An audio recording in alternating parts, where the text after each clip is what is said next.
Welcome to the Elite Podcast, where we discuss business, family, and life. Now, welcome to your hosts, Mr. H. Rod himself, Henry Rodriguez, and Ryan Arditty, the SCV MVP. What's up, podcast world? It's your favorite insurance agent, Henry Rodriguez, and we're back for another episode of the exclusive Elite X podcast. Gents, it's been a while. Yes, it has. It's been a long time. Yeah. Yeah, you guys look good. Yeah. Yeah. You went this way instead of that way? You always go him first. I wasn't ready for it. I was ready for the jab. 2026. But you know what? I'm so impressed how our city manager's dressed today. Oh, yeah. Walking straight out of a GQ photo shoot. So you got Mr. high City expectations over here. We appreciate you coming on. Thank you so much. Yeah, Thank you for having me. What?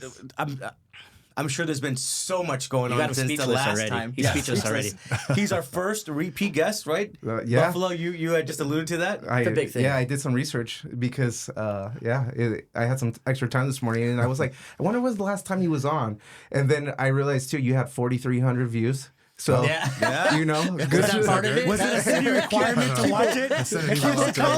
Keep on coming. When the city manager sends an email that says must watch, everybody watches it. It worked for us. We can have him on every episode. We should. There you go. Our regular guest, the city manager. So again, it's been a little while since you've been on our podcast. What's new? And I'm sure there's so much to share. Yeah, I don't, what was it, 25? Was it 25 or 24. 24? Yeah. April might have been 24. Oh, man. 24. You know the Wow. stats, Wow. Buffalo. Almost 2 years. Look at that. I got all kinds of stuff for us. You know, it's been busy. You know, we were talking a little bit off, but it's crazy. This is 30 years I've been in Santa Clarita, and I can tell you, every year you think it's going to start slowing down because we get bigger, more built out, and every year it's just crazier than the year before. So last couple of years since I've been here, I mean, obviously we've opened up a couple parks, we've opened a couple buildings. I was just doing a presentation to another group, and we're talking about the Santa Clarita 25, which is our strategic plan, which ended in 25. And so I was doing some milestones over the last 5 years. And some of the things that seem like they've been around forever, I realized were just in the last 5 years. I mean, C4, the community center in Canyon Country, was in that thing. And now that's a huge, successful amenity on the east side of town. One of the And best other one- facilities in Santa Clarita. Yeah, it's C4. used by just about everyone. My name's on the wall, by the way. So I wanted to let you guys know that my name's on that facility. You've told us. Okay, I just want to make sure. Yeah. How did this happen? Let's talk about how this happened on this episode. Such a PC response to I did so much. So that, and then the obviously the sheriff station was also part of that. So we're excited to close that out. We pretty much finished all the assignments or projects that were on that, and now we'll be opening up and introducing the next strategic plan. I think it's called Pathway Forward, which is the next 5 years of projects that we'll be embarking on and getting done. So it's going to be an exciting year. Yeah. You touched on all of our community centers. Again, C4 probably being the largest one, right? The most utilized one. Yep. But we also opened up a newer one, the former YMCA building, right? Correct. Could you kind of give us some stats in terms of the utilization from our residents on both facilities? Yeah, I don't have the numbers, but with VCC or Valencia Country Club, Valencia. We could go back That's the other VCC. What is the acronym for it? Same vibe. YMCA. Just realized that. But the community center, it's a different approach, right? It's we didn't build that. We kind of we inherited the building and then we renovated it. But it's got a lot of site constraints. The parking there is pretty minimal. It's tight. Yeah. And so the things that we would maybe normally do in a building of that size or whatever, we have to we stage. So first year was kind of we did 2 or 3 programs, and then kind of over the last couple of years we've started to kind of increase it. But becoming hugely successful, very busy. It's our only community center with an indoor pool. That's right. It's our only indoor pool, Yeah. which actually it gets a lot of use. So camps will be big this year. We're going to be adding more camps to that site, which is great because we always have an impacted program where we can't service everyone that needs it. But it's been great, and it's getting bigger and bigger. It's as big as we can allow it. Yeah. Based on the site. Absolutely. Is pickleball big over there? Because they have the tennis courts and all that? Or? Pickleball is big everywhere. Right. You know, pickleball is big everywhere. Yeah. When I was commissioner with Parks, Recs, and Community Services, we've had lots of residents coming to our meetings, which we didn't have a lot, but every single time it was up about pickleball. It's such a huge sport huge out here. right now. It's huge. Yeah, I think we have something like 25 or 27 courts citywide, and we still get people wanting more and more. Yeah. So I was at Bouquet Canyon Park on Friday, Uh-huh. right? And that place is out of control. Have you been there? That's the one that's tucked into the in Saugus, Deep Saugus. Yes. Oh, they have hundreds of people there. yeah. Average age is older. Every night. every night? It's every day. Every Pretty much, day. yeah. We Every converted day. the tennis Same courts spot. there to pickleball, so it's like that's right. That's it's right. got I think Flagship. there's a lot of them. There. You think you're gonna go in there and do well, and these people are older, out of shape? Kicked my butt. I left with a pulled, with a pulled hamstring and a sprained ankle. I'm not lying. I need an ice. Right, I think they're so good. I think you were the one that's older and out of shape, by the way, not them. I'm looking better, but you're kind of right. I'm not gonna lie though. I didn't realize how competitive it is out there. It's serious. It's very serious. Oh, Ryan. All right, let's stay on topic here, Mr. City Manager. When you look at Santa Clarita right now, what are you most proud of? And in terms of like kind of behind the scenes things that people, your normal everyday residents, may not even realize, could you mention a few of those things? Yeah, I mean, in terms of Santa Clarita, things I'm most proud of is that Santa Clarita, like I said, I've been here for 30 years working in the city. And the thing that hasn't changed is the quality of life. Yeah. We have grown from, Amen I to think it was that. Amen to that, for 110,000 people when I first started working here. We're up over 230,000. We've doubled in square mileage in terms of how big the city is. And with all of that, the city has still continued to maintain a very high quality of life, whether it's the schools, the aesthetics, the parks, the recreation amenities.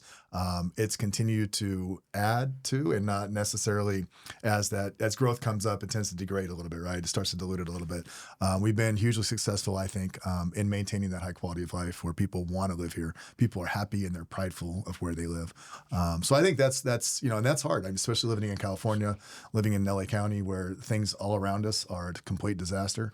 Yeah. And so we're in this bubble that we try to kind of maintain as much as we can. Let's keep that bubble going for as long as possible. Yeah, you for sure. Yeah. Hate leaving your 2 miles, your two miles square radius. Yeah. He thinks leaving Santa Clarita is sorry.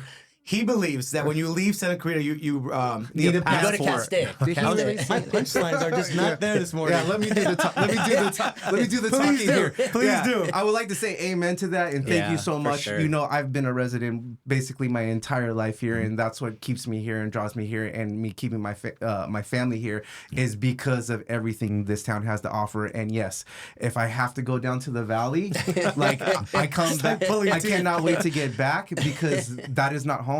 Even when I leave the state, I cannot wait to get back home, and that's because what we've built here, and headed by you. So thank you so much for keeping your finger on the pulse and keeping us Santa Clarita at least as tight as we can keep it. So it's when you leave Santa Clarita, you've It's left. different, right? Oh, yeah. Yeah, it's Then different. when you come home, it's like there's that sense of It's such a relief.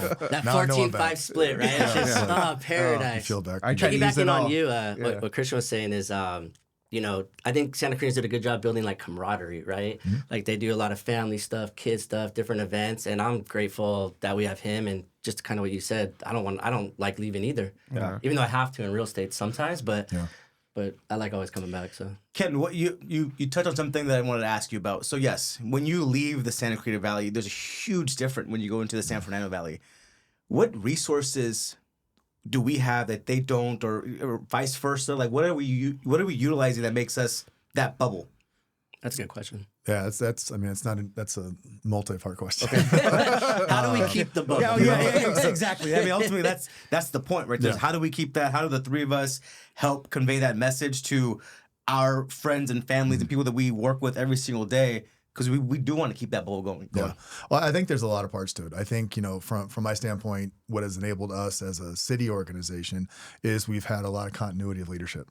And we don't have, there's a lot of cities you go to, and at the political level, the council level, there's a lot of infighting. There's a lot of differences of opinion. There's a lot of, things that distract from being able to do things. So over the past few decades here, we've had a lot of continuity with our political leadership, and the council has been made up of individuals who truly are there for the right reasons. They're what you guys are talking about. That's their vision. That's what they truly believe. They've all, for the most part, most of them have grown up in Santa Clarita or been here for 30, 40 years. So they have that same ownership, that same buy-in of what Santa Clarita is all about. Second to that is we are somewhat geographically isolated. The mountains around us, which is why years ago, we put forth that open space initiative where we wanted to try to preserve all of that open space so we don't start getting blended in with other areas that, don't necessarily fit with Santa Clarita. And so that's been a big part of it. But we are a city that means that the tax dollars that come here are spent here, so we're able to invest in the right things. We're not an organization that tries to be all things to all people and chasing our tails, so to speak. We're very focused on what's important to the city. And on that standpoint, there's also we talk about the community. The community is a big part of that. You have people that really love being here. Yeah. They're very prideful of where they live. If you saw some of the messages I get about things they complain about, I can only imagine. They're very particular. Oh, we're allowed to give those directly to you? You'd be surprised. Separate email? Or... do you want to give your personal cell phone out right now? It's already out there. But, in one sense, it's like, is that something to complain about? The other side, that's what they are. They have pride in where they live, and little things are big things. And so, I appreciate that they're out there. They're very much involved. We have people like you guys that your families are here, and that you guys take on coaching roles. You're part of the community. That makes a huge difference. And then the nonprofits that we out here. I think that certainly sets us apart. As I always say, I think we have over 100 nonprofits that do something for somebody. Yes. I think there's every element of a need is taken over or taken care of by some nonprofit. So I think you have a lot of different factors that all are kind of working in alignment and staying toward that vision of creating that quality of life and maintaining it. Okay. I can listen to Ken talk all day. I'm not gonna lie. I mean, are we grateful? It's confident and controlled. Well, it's it's easy like, to we listen have him to. as a leader. I mean, how lucky are we? We are. Right? And I think We certainly are. Jeez Louise. The nonprofit makes sense though, because they give back to the community. Absolutely. Right? It's all hyper focused on the community. Yeah. And I think the Buffalo Christian over here is a big part of that as well.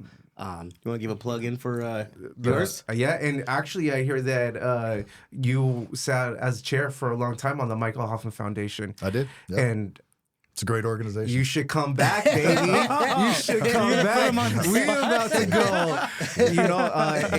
I got to meet Corey.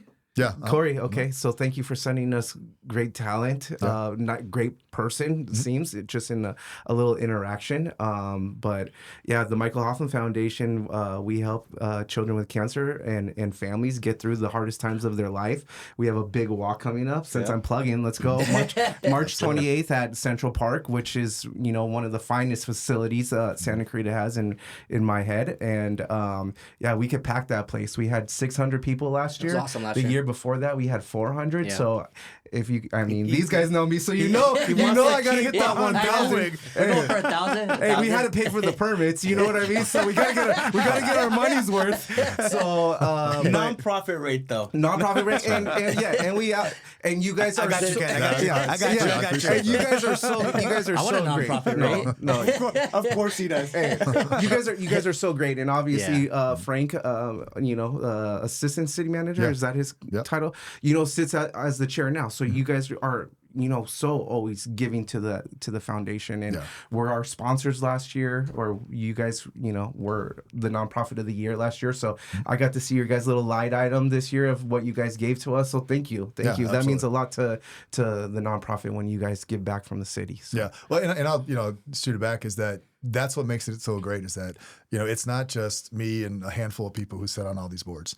It's important that we have people in the community that are willing to step up and serve on these boards like you're doing. I mean, and that's what makes a difference. It's not, it's the city can't be everything to all people. You know what I mean? And so the more that we have the community stepping up and serving in roles, and it's not easy. I mean, you have families and work obligations and, you're taking on something else, but it's so meaningful when you do the walk and you see the kids that you're helping. Yeah. And that's just what makes us different. It really does. And I appreciate what you do for that. Thank you. And also leading by example. We have leaders, Ken, Frank, in these nonprofits, leading them. I think that's a huge thing as well, because you guys are examples to everyone in this community. The fact that they're willing to step forward and do that. Another reason why Santa Clarita is. Organizationally, that's important. It's been important to me for as long as I've been there. So all of my executive team, there's an expectation that they serve on the board. Yeah. It's we don't pick where they have to go serve, but we want them serving on the board. So for the most part, we have a really good participation rate in that. I think you hit the nail on the head. It can't just be the focus of the city to make sure that our valley is great. We have to have community leaders that step up every single day, like you and amongst other friends that we have that coach and just work on nonprofits and things of that nature. It's super, super important to keep this bubble alive. You know what I mean? And speaking of that bubble, I'm gonna go back to it. Santa Clarita is growing extremely fast. Yeah. How do we protect the quality of life, safety, and community, and keep the community feel while still welcoming development and progress? Yeah, that's a good question. And You're coming with some bangers. Let's questions go. Today. You know That's me. why- so I was sitting there at 10 o'clock. Just like pretty thoughtful questions. I'm like, wow. I can see. Usually I I can just kind of roll with it. I can see this right now. Yeah, I've done enough of these usually. I can just kind of go with my normal things. I had to think about these things. No, I think that's a great question. And the reality is, and this is one of the things of my goals this year, and I've talked to my communications team about, is trying to inform residents about the changes that are occurring in California. And I'm not going to get political. That's a different podcast. For sure. But the changes have been significant. And what I say, and getting back to your question, is housing and policies. The state of California has adopted a housing at all cost policy, which means they want housing anywhere and everywhere you can put it. Doesn't matter if it makes sense. It doesn't matter if it fits the character of the community. It doesn't matter if it has enough parking, whether there's parks to service the people that are within those units. They just want roofs. And so the challenge with us in Santa Clarita, we were incorporated as a city because there was a strong feeling that the county at the time was not taking into consideration the community and just approving development that didn't make sense and was not right for us. So that was the impetus for the city becoming a city, and that culture has maintained with the council members. I know a lot of people think we overdevelop and things of that nature, but the council is very diligent in looking at every project that comes through and making sure that it has parks, that it has a paseo system, that it's contributing to the open space or the trail system that we have. And so it's making sure that new development is bringing to the community more than it's taking away. Traffic is always an issue. But with the state, like I said, they're getting to the point where the discretion of the council to disapprove a project is going away. Which is crazy. Yeah, you see comments, and I honestly Like they can overrule, kind of, you mean? Yeah. Well, we don't have the authority. I see a lot of comments when you see this, and people are like, just stop building. And it's like, well, that's not really an It's out of your option. control, right? And the state is now getting to the point where more and more stuff is becoming ministerial, which means if a developer comes in, they meet certain parameters, we have to approve it over the counter. Wow. And so now, and things that I was talking another thing. There's legislation that allowed in single family homes, if you have a single family lot, that you can split that lot in two and you can build a duplex on each of them. Mm-hmm. So imagine living in your neighborhood and then your neighbor next door, where you're used to a single family house, decides, hey, I'm going to turn this into my own little development. Yeah. Wow. And now that one unit is now 4 units. Wow. And the parking, then everything that came with it is still for the one unit. So now you're sweating. I know. I have that going on next door, and I'm like, what if he's watching me right now? Yeah, I literally have a unit going in next door. Right. The one. Yeah, and they've been their family's been there forever, and he's the son who's come in, and his parents are moving in, but.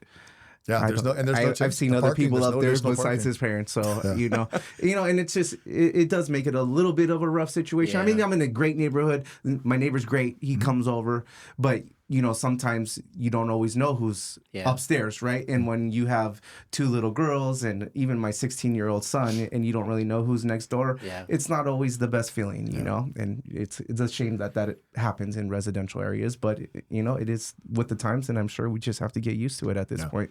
But it gets back to your question, which is that's the challenge that we deal with, is trying to make sure that as development comes in, we're still trying to influence that as much as the council has the ability to do so, still requiring the things that make Santa Clarita special, and bumping up against state law where we can, where we have to, but it's becoming more and more of a challenge. Man, that's unfortunate. Difficult. Yeah.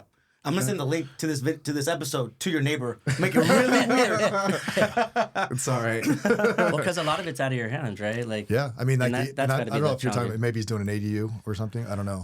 Upstairs, so he has like a suite. We actually have the identical house. He's been doing construction since. It's been for a while. Yeah, it's been for a while. I don't know the details, but I mean, even with ADUs, I mean, now that you can do an ADU, a junior ADU, and convert your garage. Yeah. So you think about, if you add two That's people in each of those that they each have a car. There's 6 cars that you don't have parking for, which means that all that stuff just gets distributed. Yeah, and he owns a plumbing company too, so there's definitely a lot of cars in the. I mean, I have 3 myself, so it just makes it's different, right? It just challenges what people are used to in terms of the traditional character of a neighborhood. Right. Why is it, I don't know if this is a bad question, but why is the state so driven on building so many homes? Homelessness, need for housing.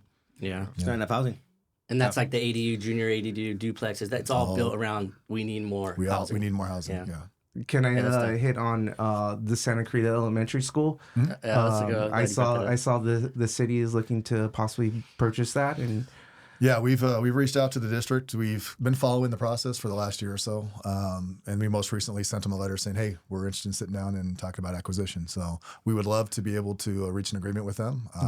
It's a huge opportunity for the Saugus community. Yeah. Obviously, from our perspective, the best use of that would be with us and looking at how we reimagine that whole site with the park and potentially library, community centers the council's talked about. So a lot of opportunity there, and so we're at the very front end of that negotiations, but very hopeful that we can come to some type of agreement with that. I think when it comes to like Santa Clarita and the makeup of Santa Clarita, like Saugus and Newhall are some of like the original cities out here, and there's like the roots of the community. And I know in Saugus, just because I've been out there for so long, that there's so many original homeowners out there as well too.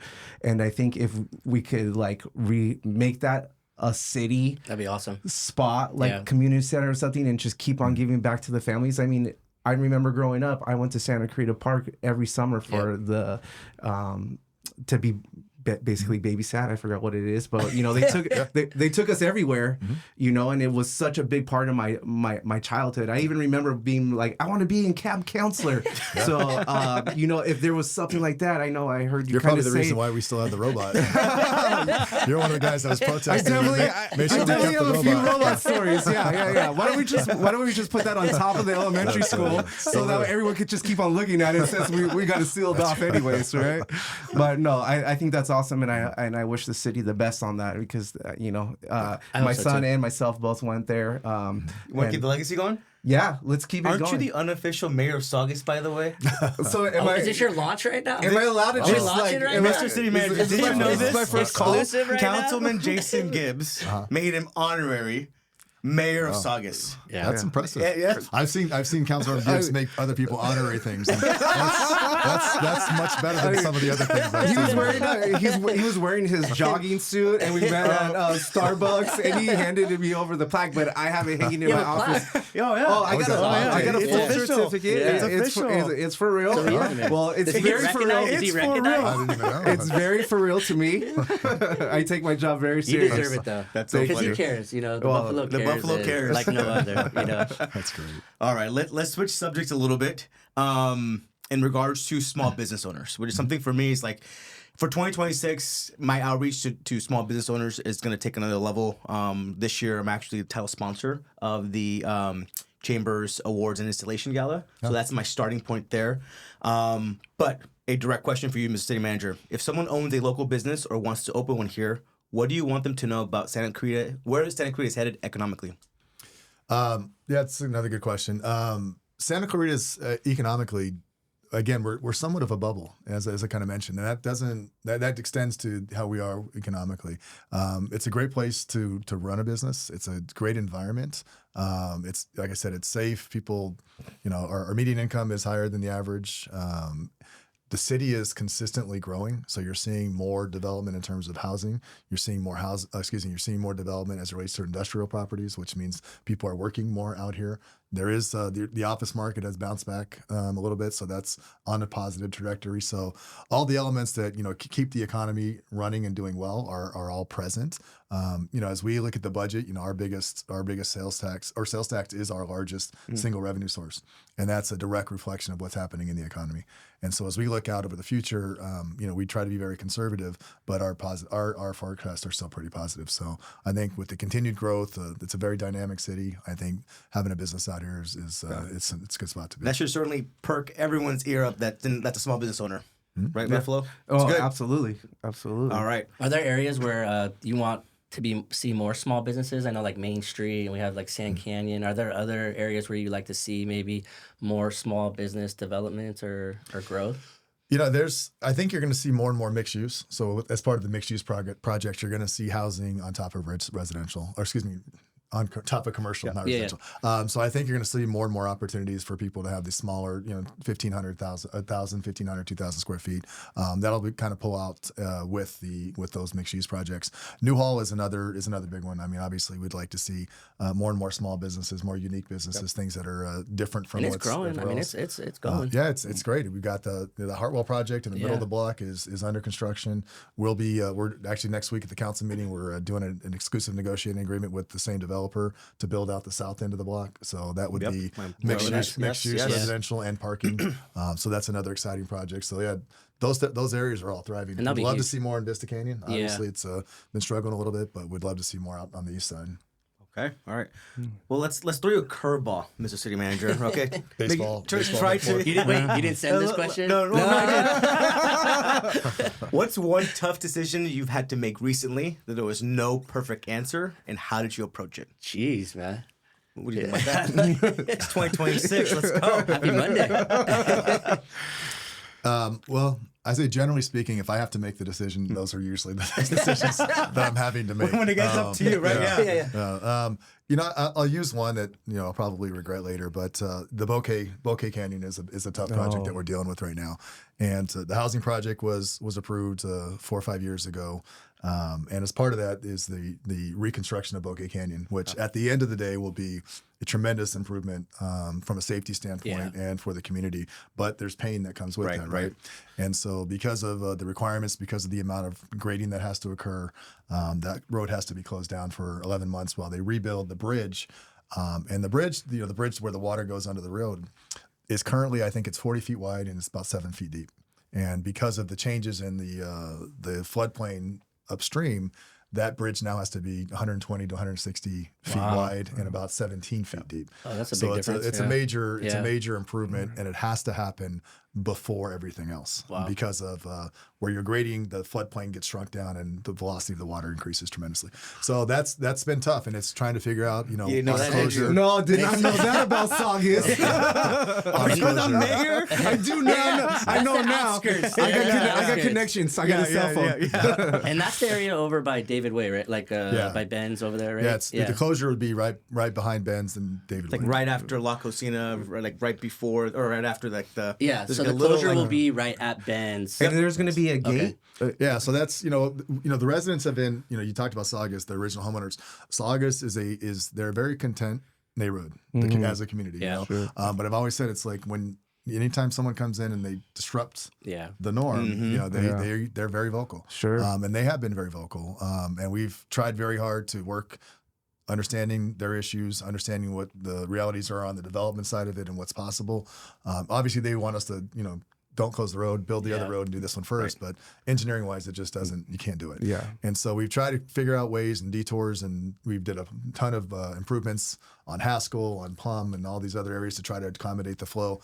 But the latest one that we came up with was we finally went back to the developer and like, hey, we have to figure out a way to give some access. And so we're coming up with a gate that the residents will have a fob, a sticker, or something. So if you live within that neighborhood, you will still have access to come in and out of Ben's. Okay. So, let me ask. So if you're doing it right behind Ben's, so you can make a left on Ben's and then go out to Copper Hill and then make a right, and then can you make a right on David Way as well too? So there's a loop around right back up onto Bouquet for residents. So So if you're we won't give the stickers out to people to use Ben's as a cut through. Sure. Because we don't want to impact that. Like it does now. That's going to be gone. Oh, Ben's will have the gates. Ben's will have the gate. Oh, understood. Yeah. On both sides, pretty much. It'll be on the Bouquet side. There'll be signage on the other one saying no exit out, no outlet. Got it. You guys got speed bumps up there too, so that should help.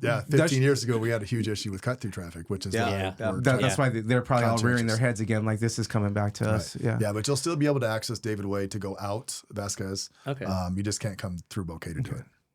Which is a big change. It's a temporary change. 11 months. A needed change, but yes, it's a change nonetheless, right? It has to for growth, right? Yeah. When does it start? Are you able to? They have to install the gate before they can close the road. So my guess is hopefully next 2 or 3 weeks. Oh, so it's happening so they soon. get it done. Okay. We want to get them done as soon as possible. Buffalo. Yes. I'm surprised you haven't asked about the second set of stairs.